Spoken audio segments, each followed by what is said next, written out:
আধুনিক জীবনের এই ব্যস্ততায় খুব কম জিনিসই আমাদের চোখ আটকায়। যদি চোখও আটকায় তাহলে সেটা মন ছুঁয়ে যায় না। কিন্তু এই পৃথিবীর 800 কোটি মানুষের মাঝে এমন একজন আছে যে কিনা একই সাথে মানুষকে হাসায় আবার একই সাথে কাঁদায়। এই কান্না কোনো কষ্টের কান্না না, এই কান্না হাসির কান্না।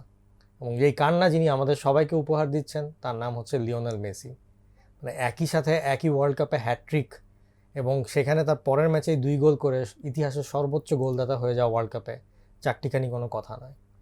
কি মনে হয় মাহফুজ ভাই? হ্যাঁ, ডেফিনেটলি। মানে মেসিকে নিয়ে আপনি যদি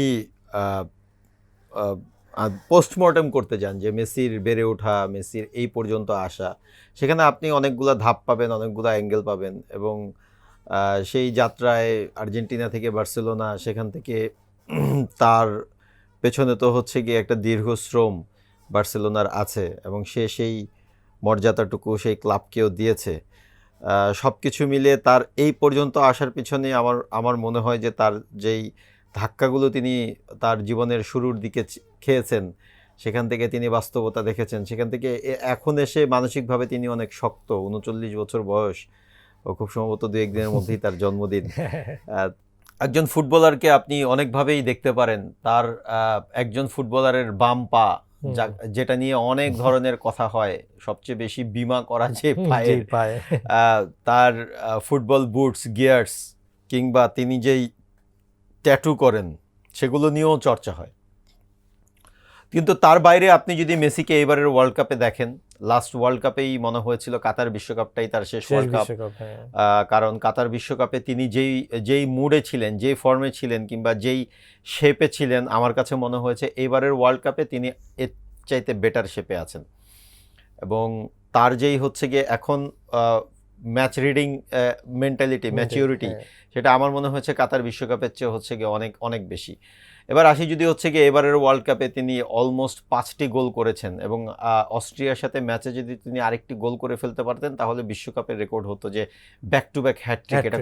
এটা কারণেই।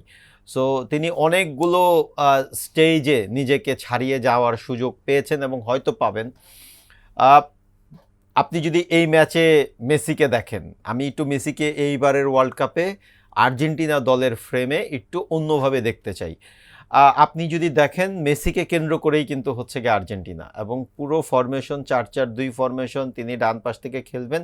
তার পেছনে কোন দুইজন প্লেয়ার আছেন? ম্যাকঅ্যালিস্টার এন্ড ডি পল।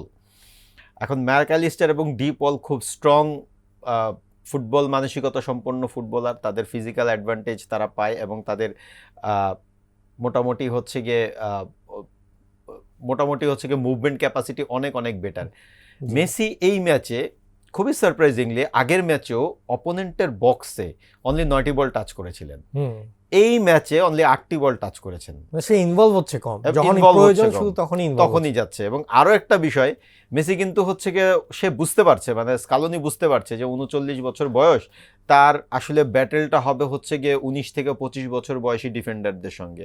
তাদের সঙ্গে ফিজিক্যাল ব্যাটেল কিংবা রানিং ব্যাটেল, মুভিং ব্যাটেল, এই জায়গায় মেসি কিছুটা পিছিয়ে পড়বে, কারণ এটা খুব ন্যানো সেকেন্ডের একটা পার্থক্য থাকে। সে জায়গায় ন্যানো সেকেন্ডের পার্থক্যই অনেক বড় পার্থক্য, ক্রিকেট বলেন, ফুটবল বলেন, সব অ্যাথলিটদের জন্যই।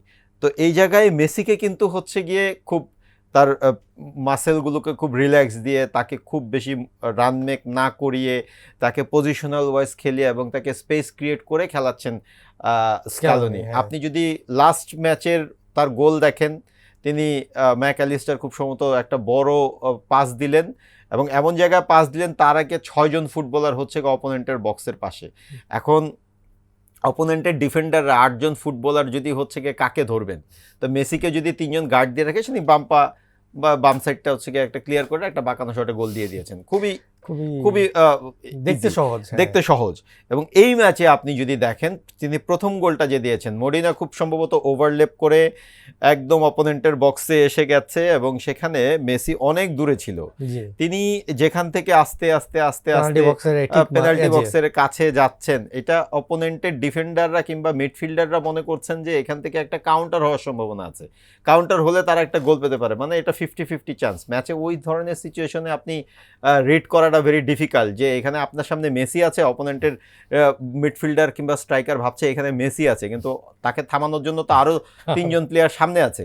তা আমি এখানে দাঁড়িয়ে থাকলে একটা কাউন্টারে আমি বলটা পেতে পারি, তো সে ওখানে মেসিকে চার্জ করার কোনো সুযোগ নেই। আর ওইদিকে আর্জেন্টিনার 7 জন ফুটবলার, মেডিনা হচ্ছে চলে এসছে সামনে, সো মেসি সেখানে ওপেন। মেসি আস্তে আস্তে যাচ্ছে, কেউ বুঝতেও পারেনি যে সে হচ্ছে কি বক্সের ভিতরে এভাবে ঢুকে যাবে। সো এটা হচ্ছে কি মেসির খেলা এবারের ওয়ার্ল্ড কাপে। আপনি আমি যদি একটু আপনাকে থামিয়ে দিই, মানে 39 বছর বয়সে যদি আপনি চিন্তা করেন, একটা স্বাভাবিক মানুষ হয়তো কোমর ব্যথায় ডাক্তারের চেম্বারে গিয়ে ডাক্তার দেখা হবে, কিন্তু সেই 39 বছর বয়সে মেসি যদি দ্বিতীয় গোলটার কথা বলি, 5 জন ডিফেন্ডারের মাঝখান থেকে সে মানে বলটা গোল দিয়ে দিল।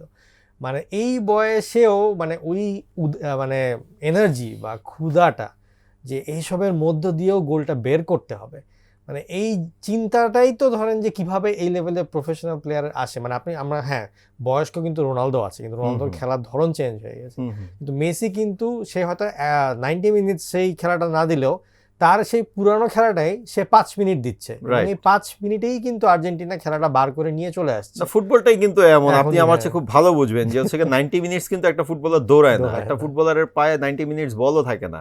আমি যদি ভুল না করি খুব সম্ভবত মেসি তার ক্যারিয়ারের পিক টাইমে 3 মিনিট পর্যন্ত বল রেখেছিলেন। তো 3 মিনিট 90 মিনিটসের মধ্যে 3 মিনিট বল পায়ে রাখা, it's not a matter of joke. তাকে ছাড়িয়ে গিয়েছিলেন ক্রিস্টিয়ানো রোনালদো। সে যখন রিয়াল মাদ্রিদে খেলে, জিনেদিন জিদান ওই যে মার্সেলো বাম পাশ থেকে হচ্ছে ওভারল্যাপ করে উপর দিয়ে মারে, সে কয়েকজনকে কাটিয়ে গোল দিয়ে দেয়। মুখস্থ ফুটবল, তার পেছনে থেকে লুকা মডরিচ, মানে একদম মুখস্থ ফুটবল। তো আপনি মেসির এইবারের মানে ইয়েটা কি, ধরেন আপনি যদি মেসির সেকেন্ড গোলটার কথা যে বললেন, মেসি কিন্তু ছিল অনেক একদম মিডফিল্ড একদম নিচের থেকে ছিল, কাউন্টার অ্যাটাকে একদম ডান পাশের নিচের দিকে ছিল, ক্লিয়ার করেছিল, সেখান থেকে বলটা নিয়ে ঢুকলো। ওপাশ থেকে হচ্ছে 4 জন ফুটবলার, আমি যদি ভুল না করি হচ্ছে অপোনেন্টের থার্ডে গিয়েছে। তো অপোনেন্টের থার্ড মোটামুটি ব্যতিব্যস্ত থেকেছে, তাদেরকে নিয়ে সে একটা কাটব্যাক করেছে, একজনকে কাটিয়ে কাটব্যাক করেছে, সে বক্সের ভিতরে যে কখন ঢুকেছে সেটা অপোনেন্ট বুঝতে পারেনি। অস্ট্রেলিয়ার ডিফেন্ডাররা মোটামুটি ভাবে এখানে মানে ওই যে তাকে 3 জন মার্ক করে রাখা, সেখান থেকে হয়তো বা দেখা গেল মেসি খুব রিল্যাক্স আছে, তাকে দরকার নেই এখন, ওকে সে তো বক্সের বাইরে, কিন্তু সে যে কখন ঢুকবে, কখন ভয়ঙ্কর হবে, এটাই হচ্ছে ফুটবল মস্তিষ্ক। তো এইটাই হচ্ছে ম্যাচ রিডিং, আসলে এই ধরনের এটা আউটস্ট্যান্ডিং, এটা ওয়াইল্ড, মানে এটা আপনি কোনোভাবে এক্সপ্লেন করতে পারবেন না যে এই ধরনের ফুটবলাররা মানে তারা আসলে জন্মাই হচ্ছে ফুটবলার হওয়ার জন্য। কিন্তু এখন একটা কঠিন প্রশ্ন আপনাকে করতে চাই, সেই কঠিন প্রশ্নটা হচ্ছে যে মেসি ভালো খেলছে, আর্জেন্টিনা ভালো খেলছে, আর্জেন্টিনাও ফেভারিট, কিন্তু আপনাকে যদি বলা হয় মেসি বিহীন আর্জেন্টিনা, তাহলে মেসি বিহীন আর্জেন্টিনাকে কি আপনি ফাইনাল পর্যন্ত দেখেন? আর্জেন্টাইন সমর্থকরা তো আমাকে মনে হয় ভাইরাল হয়ে যেতে পারে, ধুয়ে ফেলবে মেসি বিহীন আর্জেন্টিনা। আচ্ছা, এই আপনি যদি অন্যান্য দলের দিকে তাকান, ধরেন আপনি পর্তুগালের কথাই যদি বলি, পর্তুগালের ক্রিস্টিয়ানো রোনালদো সবচেয়ে বড় তারকা, যদি তিনি জ্বলে ওঠেন তো উঠলো, না হলে কি পর্তুগাল খারাপ টিম? না। ঠিক তেমনি আর্জেন্টিনা কি খারাপ টিম? অবশ্যই না। কিন্তু আপনি যখন, আমার কাছে যেটা মনে হয় যে একজন কোচ যখন তার মূল অস্ত্রটা জানে, সেটা কি, সেটা কখন কোথায় কিভাবে ব্যবহার করতে হবে, সেটা হচ্ছে কি একটা কোচের মুনশিয়ানা। তো একটা দলে আপনার মেসি থাকলে আপনি তখন অন্য প্ল্যান করতে হয় না, তাকে নিয়েই প্ল্যান করা যায়, তাকে নিয়ে অনেক ধরনের প্ল্যান করা যায়, কারণ সে আপনাকে ভার্সেটাইল রোল প্লে করতে পারবে। যেমন মেসি কি হতো আগে, খুব বক্সের পাশে 3-4 জনকে কাটিয়ে গোল দিয়ে দিতে পারতো, এরকম বার্সেলোনা সে অহরহ অনেক গোল করেছে। কিন্তু এখন মেসিকে দেখেন একটু পেছন থেকে আসছে, তো একটু রিল্যাক্স মুডে খেলছে, সো এটা তার রোল। আপনি হুলিয়ান আলভারেজ স্কালোনের একটা অস্ত্র, আপনি ম্যাকঅ্যালিস্টারকে আমার মনে হয় না খুব ভালোভাবে এখন পর্যন্ত ব্যবহার করতে পেরেছে, ব্যবহার করেছে। রদ্রিগো ডি পল, আপনি কাকে বলবেন, তার বেঞ্চে তো অনেক প্লেয়ার আছে। তো মেসি যদি ইনজুরিতে পড়ে, আমি এটা সেফ সাইডে থাকার জন্য বলছি না, আই থিঙ্ক আর্জেন্টিনার এই ফরমেশনটা চেঞ্জ হবে। আচ্ছা, 4-4-2 যে ফরমেশন, সেটা চেঞ্জ হয়ে ওই বড় দল যেই 4-2-3-1 খেলে এবং 4-3-3-এ চলে যায়, সেখানে হচ্ছে গিয়ে স্কালোনি মুভ করবে, কারণ তার ফরমেশনটাই সে রেডি করে মেসির জন্য। এবং এখানে স্কালোনির আরেকটা পজিটিভ জিনিস হচ্ছে গিয়ে আপনার লাউতারো মার্টিনেজ, সে খুব ট্রানজ্যাকশন করতে পারে। তার ক্লাব ফুটবলও দেখেছেন, সে বক্স টু বক্স, তার এপাশ থেকে ওপাশে মুভমেন্টটা বেশ ভালো, সেজন্য মেসির জন্য খুব ইজি হয়ে যায়। সো আপনি হুলিয়ান আলভারেজ যখন আসে, তখন সে রাইট সাইড থেকে লেফট থেকে কিংবা কখনো হচ্ছে গিয়ে পেছন থেকে তার ভার্সেটাইল রোল প্লে করতে পারে। বাট উইদাউট মেসি আর্জেন্টিনার মিনিমাম 30% শক্তি কমবে। এবার আমি আপনাকে এই প্রশ্নটা যদি পাল্টা করি যে ডেফিনেটলি আর্জেন্টিনা তার শক্তি কমাবে, এবার আমি আপনাকে যদি এই প্রশ্নটা করি, ধরেন মেসি নেই, মেসি আগামীকালকেই হচ্ছে কি একটা ইনজুরিতে পড়লো কিংবা এমন একটা জ্বরে পড়লো যে হচ্ছে কি তিনি 12 দিনের রেস্টে, আর্জেন্টিনার নেক্সট ম্যাচ এবং রাউন্ড অফ 32 কতটা কঠিন হবে? না, আমার মতে এখন আমরা আসলে আর্জেন্টিনার যে খেলাটা দেখেছি বা যে প্রতিপক্ষের এগেনস্টে আর্জেন্টিনা খেলেছে, আমি বলবো যে সেই হিসাবে কোনো টেস্টই আর্জেন্টিনা সেভাবে দিতে হয়নি। হ্যাঁ। তার কারণ হচ্ছে আলজেরিয়ার ম্যাচেও মেসি 2-3টা টাচ নিচ্ছে, তখনও আলজেরিয়া ডিফেন্ড করতে আসছে না। আবার কালকের ম্যাচেও হচ্ছে মেসিকে একটু ছেড়ে রেখে বাকি সবাইকে ধরার চেষ্টা। তো এই জায়গাতে মনে হচ্ছে যে আর্জেন্টিনার আসল পরীক্ষা রাউন্ড অফ 32 থেকেই শুরু হবে। বাট কোনো কারণে যদি মেসি না খেলে, সেক্ষেত্রে আপনি যেটা বললেন আমি আপনার সাথে একমত যে ফরমেশন চেঞ্জ হবে, 4-3-3-তে যাবে। বাট এইদিকে আবার আর একটা পজিটিভ সাইড আর্জেন্টিনার আছে যে হ্যাঁ, মেসি যদি ইনজুরি হয়ে যায় তাহলে সেক্ষেত্রে তার রিপ্লেসমেন্ট হিসেবে নিকো প্যাজ রেডি আছে। হয়তো ওই লেভেলের ম্যাচটা দিতে পারবে না যে ক্রুশাল মোমেন্টে গোল যেগুলো মেসি বার করছে, বাট ওই রকম সাপোর্ট দিয়ে হুলিয়ান আলভারেজ, লাউটারো মার্টিনেজ, বাকি সবাইকে সাপোর্ট দিয়ে I think as a team এগিয়ে যেতে পারবে। সো মানে মেসি বিহীন বা মেসি সহ যেখানেই হোক না কেন, আমি অ্যাটলিস্ট মানে কোয়ার্টার ফাইনাল সেমিফাইনাল পর্যন্ত দেখতেই পারি। আর কোয়ার্টার ফাইনাল সেমিফাইনাল পর সেটা ফাইনাল বা চ্যাম্পিয়ন হবে কিনা সেটা আসলে পরে মেসি ম্যাজিকের উপরে ডিপেন্ড করবে। কারণ ওই লেভেলের জিততে গেলে মেসি ম্যাজিক লাগবে, বা ডি মারিয়ার আগে যেরকম ম্যাজিক ছিল এবারে অন্য কোনো প্লেয়ারকে স্টেপ আপ করতে হবে। তো এই একটা ফ্যাক্টর তখন আর কি অ্যাড হবে। বাট এখন যে স্কোয়াড আছে, যেই রকমের খেলার ধরন আছে, সেই হিসাবে আমি দেখি যে আর্জেন্টিনা কোয়ার্টার ফাইনাল সেমিফাইনাল তো ফর শিওর। বাট আমার কাছে একটা প্রশ্ন শাইক আপনার কাছে, যে ধরেন ডিমারিয়া নেই, ডিমারিয়া লেফট উইং থেকে যেভাবে বল সাপ্লাই দিত কিংবা যেভাবে হচ্ছে অপোনেন্টের মিডফিল্ড ধসিয়ে দিত, তার তো মিডফিল্ড ধসানোর একটা বিশাল বড় দক্ষতা আছে, কিংবা নিচের থেকে প্লেমেক করার যে হচ্ছে কি জায়গা, সেটা মেসিকে অনেক বেশি হেল্প করতো। সে জায়গায় কি আপনার মনে হয় না যে হচ্ছে কি আর্জেন্টিনার লেফট সাইডের দুর্বলতাটা মোটামুটি প্রকাশ্য? হ্যাঁ, মানে আপনার প্রকাশ্য তো বুঝাই যাচ্ছে। তার কারণ হচ্ছে দিন শেষে ঘুরে ফিরে পুরা 2 ম্যাচই জেতাতে হচ্ছে মেসিকে। আপনি যদি এখন দেখেন গোল স্কোরার কিন্তু একজনই, মেসি। এবং কিছু কিছু ক্ষেত্রে সেটা একক নৈপুণ্যই বলা যায় অনেকটা ক্ষেত্রে, মানে যেই জায়গা থেকে গোলগুলোকে বের করছে।